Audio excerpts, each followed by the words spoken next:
Hello, dear students, and welcome back to the ninth session of Communicative English. I am Dr. Archana Durgesh Verma, and I'm from the Department of Humanities and Social Sciences. And today I'm going to continue talking about the reading skills. What I am going to discuss today is paraphrasing and analyzing. Though they may sound very synonymous, but they are very different in their basic pattern. When you go through the notes, you'll find out the differences that that they starkly mark there. There is a stark difference between the two. I hope you have read William Shakespeare when you were in your 10th and your 12th. You must have read different plays by Shakespeare, and those plays were rendered into easy English by W. Turner. If you remember the text, then W. Turner book looked like this. Like on the left, you had Shakespeare in English. And when you looked at the right side, you had simple English. Now, on the left, what was written was Shakespeare's original. And when you look at the right side, that is the rendering into simple meaning. Now, that is paraphrasing. When you put things into simpler forms. And analyzing it, when you analyze the whole thing, rather you can say it's like condensing in its own form. Condensing, reducing. Reducing is entirely different from paraphrasing because paraphrasing retains the basic fact and analyzing reduces it because you don't want to quote the text as it is. The length is entirely different between in both the things. So we'll continue, and the explanation will be very easier when I share the text with you. I'm about to share the text, and as I've already told you, you can use this text as a primary source, secondary source, maybe an extra source for reference. But please see to it that you stick to the notes, especially the topics that have been covered because they are the part of the syllabus. Please stick to the syllabus. You need not to deviate from it, but of course you can look into extra material anytime. You can even watch videos related to the topics. Links are available, and many YouTube videos can be played. So I'll start the sharing. Summarizing and paraphrasing. These are the two different things we are going to do today. Now, as such, the concept of summarizing goals, you have to understand that summarizing is condensing. Like it may be that you suppose cut certain portions and you put them in your own words. They can often be confused even to the students of English. It can be a bit confusing, but it is not surprising since they are very similar in meanings, but with a slight difference. Paraphrasing and summarizing are both indispensable writing tools. Indispensable means absolutely necessary. They are both techniques of incorporating other writers' work or ideas into your own writing using your own words. Now, when you talk about paraphrasing is somewhat when you put it in simple terms. It's just like when something esoteric, which is very difficult to explain or crack, is there, and you put it in easy words. Like if I say et tu Brutus, you too Brutus. No, that is paraphrasing. Why? Because you have put it in simple terms. Thou art. So these are terms which were put into normal English. Now that is paraphrasing. Although writer must always use his or her ideas when writing, sometimes it becomes necessary to use other writers' thoughts and concepts. This may be due to one or more of the following reasons. Now, if I'm writing something, especially We can, if we take in consideration a very small thing, say a research paper, even in thesis, even in dissertation, even in projects, while you are writing them, use both these techniques. You may cite, you may paraphrase them, because you might need other text. Like I've said, that you can use these notes as your primary data. You can even use them as secondary data. It hardly makes any difference. You can totally rely on them, and you can make your own notes even using these notes in between, referencing. Now, there are many reasons why we need summarizing and paraphrasing. Maybe to provide support to my own ideas. You may require it to support your ideas. You may like something and you want to write something on it. So, if you need to support your idea, you might need that. For example, if I am teaching, I am taking ideas, I'm like taking material from a certain book, or I am quoting a certain couplet, or I'm telling you an anecdote, I'm sharing an anecdote. So, what is that? That is a supportive data, which can, enhance my expression, to maybe to give reason why do you agree with something. Now, there is always a scope for agreement and disagreement. When you agree on something, you might need reasons, and you might be in a position to give those all those thousands and hundreds of reasons. You might not be in a position to give as many reasons as they are needed.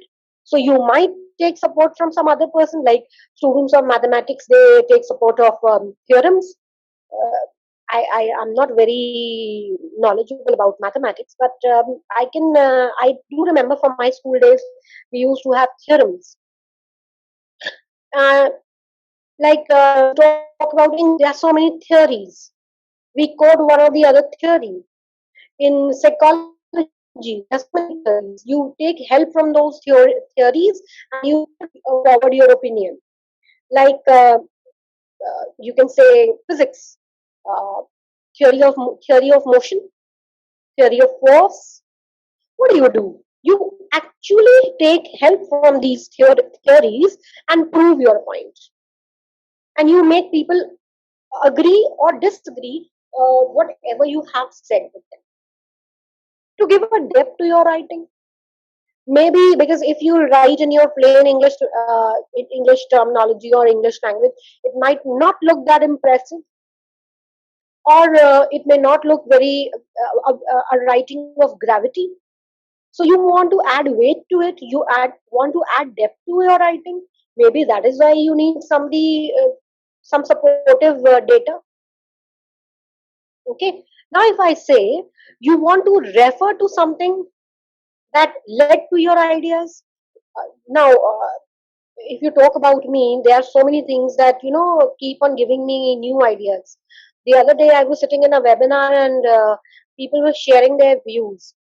And in one of those, people during one of those webinars, an anecdote was shared, and it gave me a perspective to write something in that area. Now, because it has given me an idea, definitely I would quote it. I need that. Maybe to give you a viewpoint which is different from yours. Maybe if you think something on a certain issue, like you may think positive about something, I may not feel very positive about it. I've come across people who even said that giving up on your life is not very gallant. There are people who use, there are different number of apps that people use. So, and there are so many people who don't approve of these apps, the applications in the phone. There's so many things that we use which are not good for us. You have to give a point of view, and it may be your original, it may be from somebody else. Now, the same reasons for paraphrasing and summarizing. the causes of the confusion between the two. So you have to understand the difference between. Now, paraphrasing is rewriting an other writer's words or ideas in your own words without altering the meaning, like W. Turner has done. Et tu, Brutus? You too, Brutus. He has not changed the idea.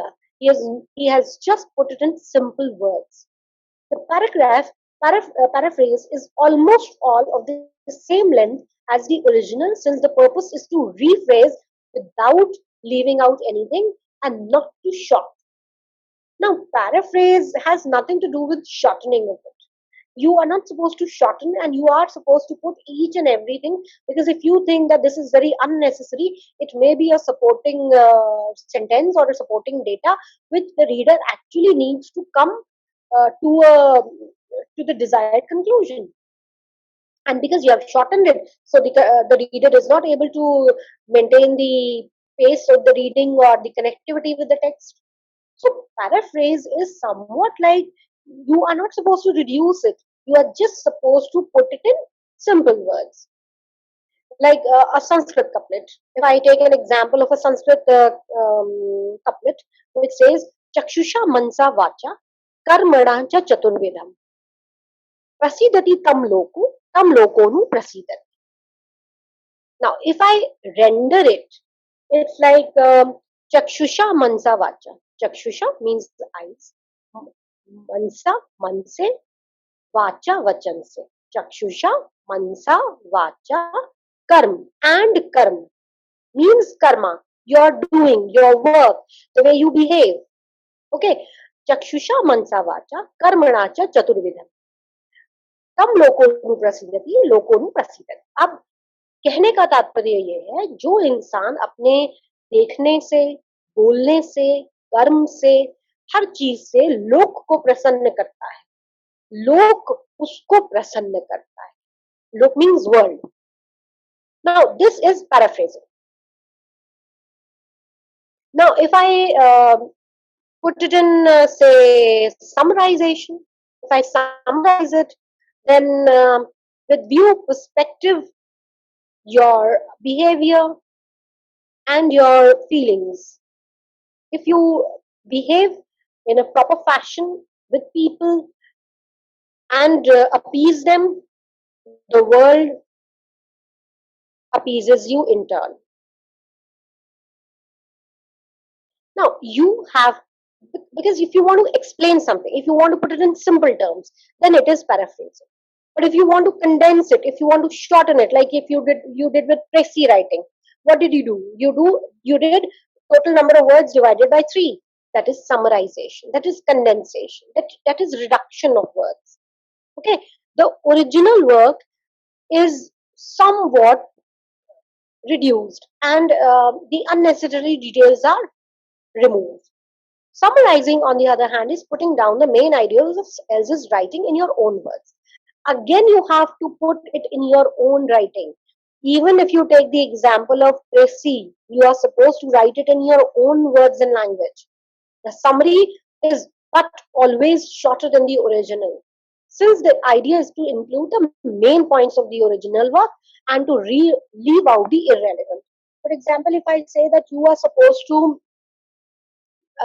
create a précis of something, summarize something. So what will you do? You'll remove the repetitions, you'll remove the ornamentations, you'll remove the unnecessary adjectives and unnecessary details, without which the data can be read and it can be created. The main points of the original work are like shortened, and the summary is usually about 1/3 the size of the original, as just is the golden rule of Tracy writing. You have to reduce it by 1/3. Even if if you don't know, there are certain boards still today who are not teaching their students how to write a Tracy. Then in a nutshell, I would tell you that it is written in 1/3. And if the word limit is not given, then what happens is that we count the word limit of the whole paragraph that has been given into consideration, and then it is divided by 3. And then whatever answer comes, you have to write your précis in that word limit. So now, when should you paraphrase and when should you summarize? You must know the stark difference between the two. When should you paraphrase? You must paraphrase when. Now, firstly, don't forget what is paraphrase. Paraphrasing is putting in simple terms, but the length is always the same.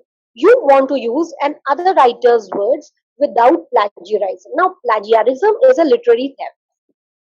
If you steal my words without saying that these words were said by Archana ma'am, then definitely it's plagiarism. It's a literary theft, and you cannot use them. It's illegal and it's unethical even, unprofessional even. Now, you want to use another writer's words without the use of quotes, because there are so many quotes that we come across, there are so many things that we come across and we don't want to use them. In that case, what we can do, we can simply remove the quotes and use the text. In that case, you can use paraphrasing. The idea of the other writer are more important than his or her style. Now, everybody has their writing style. Like anybody has their talking style, Wesley, everybody has a writing style. What happens is that you want the idea, not the style. I may write it in a different way, you may write it in a different way, but you like my idea, but you don't like my style, you don't like my words. So, what you'll do, you'll take my idea and put it in your own words. You think that the words of the other writers are too difficult for the readers. Like W. Turner thought that Shakespeare's English is too tough for students to understand. So, what did he do? He paraphrased them into easier English. Now, when do we summarize? We summarize when we want to identify only the main idea of the writer. Summarize is like when we want a summary of it, when we don't want to go into the details. Like, what do you think? Tata people like Tata, Ambani have so much of time. Do they read 200, 250 pages report? They don't. What do they read? They read the 1/10 of the total thing, because the summary is written in 1/10 of the entire report. If you are supposed to summarize a report, you will have to put it in 1/10 or 1/3. Then what you will do? Then what will they do? They just read the summary and they come to the conclusion whether to go ahead with it, with this project or not. You have to just identify the main idea. Then when you summarize, if you want to give an overview of the topic from several sources, say you want to write something on women empowerment and you want to refer something from Ramayana, you want to take something from Mahabharata, you want to take something from Quran, you want to take some sort of movie, you want to quote from some text, then these are several sources you need to cover. So you want to give an overview. You want to simplify a complex argument. What do you do? Like he said this, he said that, he said this, he said that. So what do? You summarize and you say, "Arey, this thing was said, so this argument came up, and then this happened, and ultimately this happened." You want to condense the matter to suit your requirement. Now, if you think that you suppose there is an idea discussed in 2 pages in a book, and you really like that idea, will you copy those 2 pages? You can't copy 2 pages. What you will do? You will condense. You will take out whatever material you require to suit your requirement. Maybe in 2 pages you like the material, but what happens is when you go through it very minutely, you will find that there are certain sentences or certain one or two ideas that really match to your requirement. So what do? You just copy those ideas and you summarize them in your own words. Whether paraphrasing or summarizing, it is very important always to cite the original work in order to give the credit to the source. Please remember, if you are copying something, it hardly makes any difference, because to support your view, you will need something or the other. but just see to it that you mention the source. Like somebody said something, you have to use that. Otherwise, if you don't give credit to the original text, what happens is that you come into the category of plagiarizing, which is not very good, which is unethical, unprofessional, and like it's not moral even. Now we come to the topic of analyzing and interpreting. Analyzing quantitative and qualitative data is often the topic of advanced research and evaluation method courses. However, there are certain bases which can help to make sense in the realms of data. Now, quantitative data and qualitative data. What is quantitative data? Firstly, understand. Quantitative data is like when you take a survey or a questionnaire and you conduct a quiz. Like you must have come across a quiz that asks, "What do you feel about online shopping? Which online portal do you use the most, or which app do you think is really necessary in your phone?" Something of that sort. That is quantitative data, because quantitative data requires questionnaires, interviews on a focus group. Qualitative data is descriptive text. Qualitative is like if you take in consideration, say, only the primary source. Like, for example, in literature, when a thesis is written or a research is conducted, what we do is that we base our research on the text. Like, suppose I am doing my research on Girish Karnad. So, the plays of Girish Karnad will be my primary source. If there are other books written, like suppose some professor S.K. Dikshit has written some book, or Professor U.S. David has written some book, then say somebody from America has written some book, or some websites that I cover. So these fall into the category of secondary sources. Now, if I don't uh, refer to the books, I, I refer to the books, but I don't acknowledge that I use Professor David's words, then what happens is that this is plagiarism. If I refer to my guide's books, suppose my guide was Professor Mishra, and he wrote a book on Girish Karnad, and I used his data, I must refer in the bibliography and in the references that I used such and such book, published in such and such year, in such and such place, from page number this to this, by this person. Okay, then I don't fall into the ambit of plagiarism. But if suppose I use all his words as it is, and I do not acknowledge him, then I come into the category of plagiarism.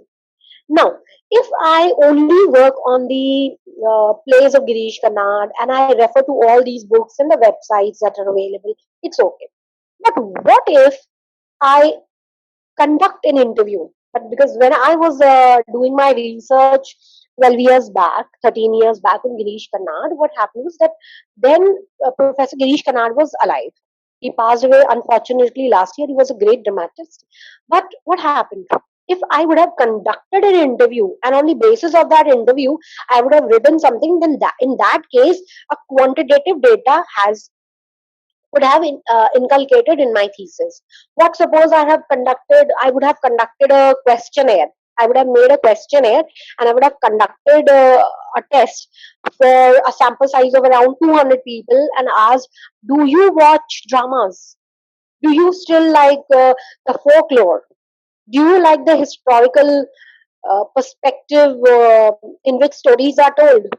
Like if I ask such questions and people answer to them, and on the basis of that, I apply some statistical tool, say fuzzy logic, or if I SPSS, and I take out a uh, statistical data that 70% of people do not watch dramas, 30% people still appreciate of drama writing, 50% people still know folklores and they want to pass on to their other generation.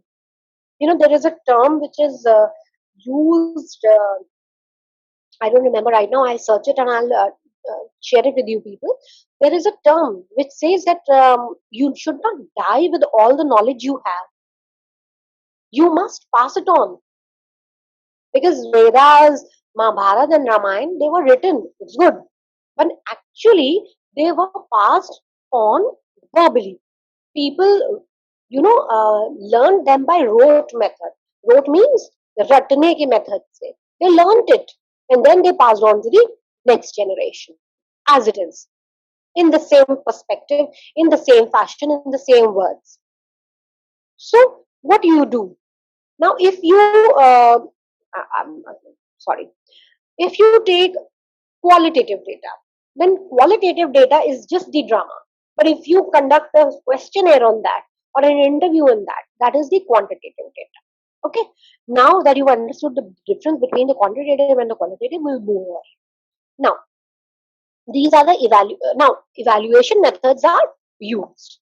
However, there are certain bases which can really make sense of the relevance of data. Always start with a research goal. If you are analyzing or interpreting something, like yesterday I shared a couplet from Sundarkand and I told you two interpretations. Now, firstly, I'll analyze and then I'll interpret. Getting my point? I told you two interpretations where uh, five people are taken into consideration, and then in the second interpretation, woman is put into those categories. Okay, so always start with your research goal. What is the goal of your research when analyzing the data? Whether questionnaire, interview, focus group, or whatever, always start from the review of the research goal. That is the reason why you took this research in the first place. This will help you organize your data and focus on your analysis. For example, if you wanted to improve a program by identifying its strengths and weaknesses, you can organize data into program strengths, weakness, and suggestions to improve the program. And if you wanted, you can even make certain changes according to the need of the hour. Okay, so accordingly, what happens next is that you, I'm sorry, I missed it. Like, fully understand how your program works. You could organize data in chronological order in which customers or clients go through your program. If you are conducting a performance improvement study, you can categorize data according to each measure associated with each overall performance result. Example, employee learning, productivity, and results.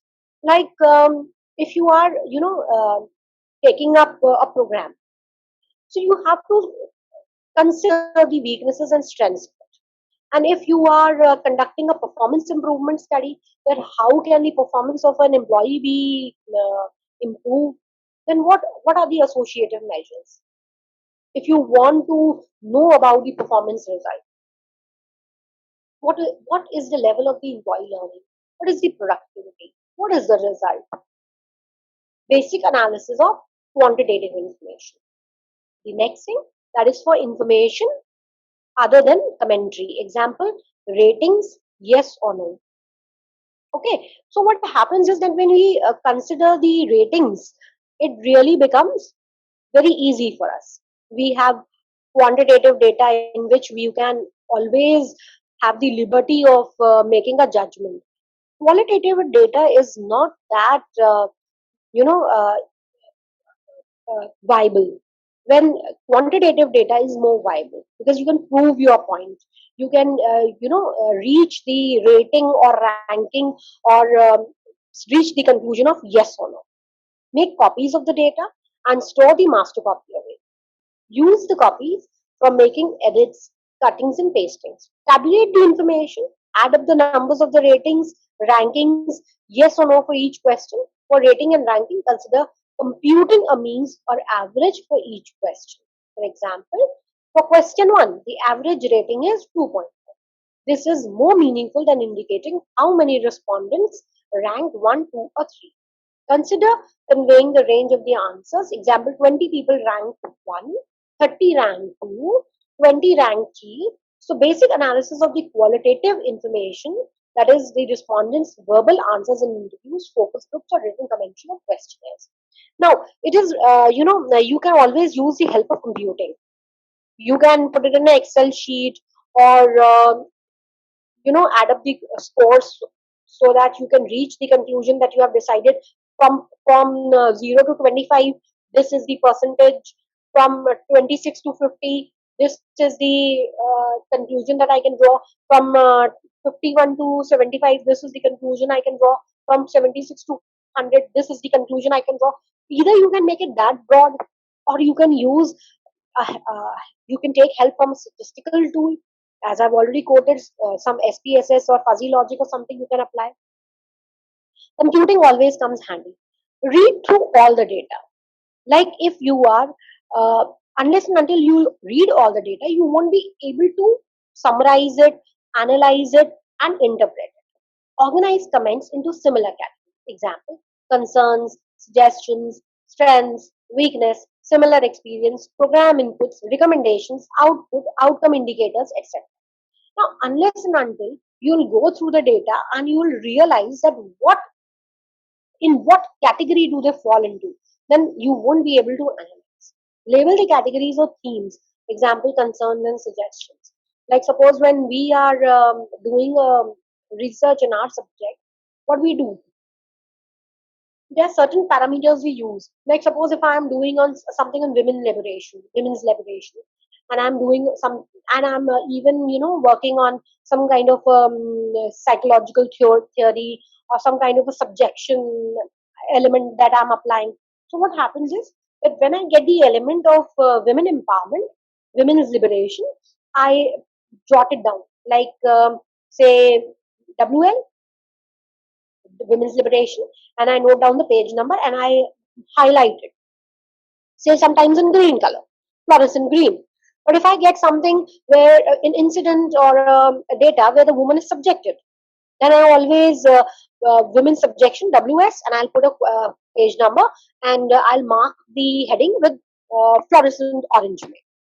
But if I get something on the psyche, the psychological aspects, like I've already told you about the psychological barriers. So if there is some kind of a psychological thing, then what do I do? I put it as psychological PT, psychological theory, and then I highlight it as maybe fluorescent pink. So now I have three colors and three things that I can always use. Now, if I want to write about women's liberation, I'll go to all fluorescent green color page numbers, and I'll note it down. I'll use those texts, and I'll create my chapter. And when I want to write about the women's subjection, I'll go to WS category, and I will use the fluorescent orange category. Now, if I come across I want to write on the psychological theory, like the women's psyche. Maybe I want to apply Freud, the theory of id, ego, and superego. Then wheresoever I find it, I'll go to the fluorescent pink color, and I'll copy down all the PT text that is available, all the references that are available. So these are the categories. You have to categorize, and then only you can analyze, and then only you can interpret. Now, attempt to identify the pattern or associations and casual relationships in the theme. Example: all people who attended programs in the evening had similar concerns. Most of the people came from same geographical area. Some people were in the same salary range. What processes or events responded experienced during the program? For example, if we take an example of a movie, like generally, if you ask me, then late night movies are, as far as I'm concerned, are watched by, say, 9 to 12 movies. They are watched by business class, and especially in the area where people reside. Like, suppose if I talk about some mall, say I take into consideration Singapore Mall, then people living on Shaheed Path, and especially who are business class, who close down their business around 7, 8, or 9, they go back to their house, they pick up their family, and then go to Singapore Mall to watch a movie. So I can, to an extent, consider and reach the conclusion that people of business class generally do this, and people who are residing around Singapore Mall will only do this, because nobody will take the adventurous journey of going to this Shahid Path after 11, because it's too accident prone. The highway is open for trucks and everything. But people living by can definitely go there. Why? Because they can use the service lane where trucks are not there. Heavy duty vehicles are not there. Getting my point? So, in such a way, you can analyze the data. If I say interpret, interpretation is again a very important thing, because understanding is entirely different, but taking out meaning is entirely different. You have to interpret, you have to take out the different meanings, you have to tell people what actually they meant, and you have to explain their meanings with the correct paradigm.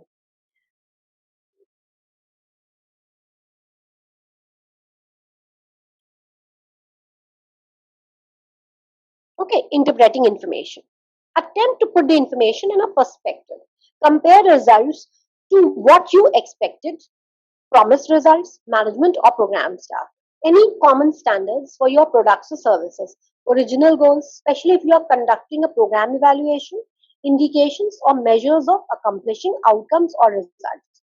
Especially if you are conducting an outcome or performance evaluation, description of the program's experience, strengths, weakness, etc. Especially if you are conducting a process evaluation. Now, interpreting information is like, you have to have a perspective. Like after reading a certain text, have you developed a perspective? Like if I say you have watched a movie on some social issue, have you developed a perspective? Only then you can interpret it. Only then you will be able to, give your valuable inputs on it. For example, take the example of say right now on some movie is not coming on my mind. Pink is coming, so we'll take the example of Pink. Unless and until you interpret it in the right fashion, will you be able to judge that information? A woman can have a version of her own thoughts. She can have a perspective. Her yes or no matters. Her decision matters. It's her life. She can take a decision. You are nobody to guide her or tell her what to do and what not to do. She is an intellectual being. She can take a decision.